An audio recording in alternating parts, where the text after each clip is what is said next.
Hi friends, அனைவருக்கும் வணக்கம். தங்க நகை கடன் வாங்கியவர்களுக்கு மிகப்பெரிய update Reserve Bank of India கொடுத்துருக்காங்க. மொத்தம் 9 ரூல் கொடுத்துருக்காங்க. அந்த 9 ரூல் என்னன்றது தான் இந்த வீடியோவில் பார்க்க போகிறீங்க. வீடியோ ஸ்கிப் பண்ணாமல் கடைசி வரைக்கும் பாருங்கள். வீடியோ பிடிச்சிருந்தால் லைக் பண்ணுங்கள், கூடிய சப்ஸ்கிரைப் பண்ணுங்கள். வாங்க வீடியோக்குள்ளே போகலாம். சாமானிய மக்களுக்கு அவசர காலங்கள்ல ஆபத் வாந்தவனா இருக்கக்கூடியது தங்க நகை கடன் தான். இந்த தங்க நகை கடன் வழங்குறதுல சில விதிகள் கொண்டு வரலாம்னு ஆலோசிக்கப்படுது. குறிப்பா சொல்லணும் அப்படின்னா, தங்க நகை கடன் வழங்கக்கூடிய வங்கிகள், நிதி நிறுவனங்கள், என்பிஎஃப்சிக்கு கீழே வரக்கூடிய நிதி நிறுவனங்கள், இவங்க எல்லாருக்கும் பொதுவான விதிகளை கொண்டு வரலாமா அப்படின்னு ஆர்பிஐ ஆலோசித்து அது தொடர்பான டிராப்டையும் வெளியிட்டிருக்காங்க. அதன்படி அந்த விதிகள்ல முக்கியமானது, தங்கத்தோட மதிப்புல 75% அளவுக்கு அதிகபட்சமா நகை கடன் கொடுக்கலாம்னு சொல்லப்படுது. கொரோனா காலங்கள்ல இது ஏற்கனவே இருக்கக்கூடிய விதிகள்ல சில மாற்றங்கள் தான்.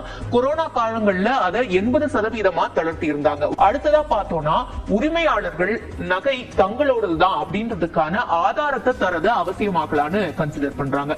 ஒருவேளை நீங்க நகை வாங்கினதுக்கான ரசீது உங்ககிட்ட இல்ல அப்படின்ற பட்சத்துல, பில் இல்லைன்னா, கடன் வழங்கக்கூடிய வங்கியோ இல்ல நிதி நிறுவனமோ எதன் அடிப்படையில இது அவங்களோட நகை தான் நீங்க நம்புறீங்க அப்படின்றது தொடர்பா ஒரு கடிதம் அளிக்கணும். அடுத்ததா பார்த்தோம்னா, வங்கிகள் இந்த நகை கடன் கொடுக்கும் போது, நகையை எடுக்கும் போது அது எத்தனை கேரட், எத்தனை கிராம் இருக்கு, அதனுடைய அமைப்பு எப்படி இருக்கு, இது எல்லாத்தையும் டீடைலா மென்ஷன் பண்ணி ஒரு சான்றிதழ் அளிக்கணும். அது மட்டும் கிடையாது, எந்தெந்த நகையை நீங்க அடகு வைக்கலாம் அப்படின்றது தொடர்பாகவும் சொல்லப்படுது. தங்கம் மட்டும் கிடையாது, வெள்ளி நகைகளையும் நீங்க அடகு வைக்கலாம். தங்க காசுகள் இதையும் அவங்க கொடுக்கலாம். இதெல்லாம் தான் நீங்க நகை கடனுக்கு வைக்கப்படும். ஒருத்தருக்கு நீங்க 1 கிலோ வரைக்கும் தான் அதிகபட்சமா அவங்க தங்கத்தை வச்சு நகை கடன் வாங்குறதுக்கு நீங்க அலோவ் பண்ணலாம் அப்படின்ற ஒரு விதியை கொண்டு வரலாம்னு பாக்குறாங்க. எதன் அடிப்படையில இதனுடைய மதிப்பு கால்குலேட் பண்ணப்படும் அப்படின்னு பார்த்தோம்னா, தங்கத்தை பொறுத்த வரைக்கும் 22 கேரட் பியூரிட்டி இதுதான் அவங்க மதிப்பீடா வைக்கிறாங்க. ஒருவேளை நீங்க 18 கேரட் தங்கத்தை கடனுக்கு வைக்கிறீங்க அப்படின்னா, அது 22 கேரட் மதிப்புல எவ்வளவு கிராம் வெயிட் இருக்கு அப்படின்றத அவங்க கணக்கு பண்ணி அந்த மதிப்பு தான் உங்களுக்கு கடன் தொகையா கொடுப்பாங்க. அதேதான் வெள்ளிக்கு 999 பியூரிட்டிய பார்க்க இருக்காங்க.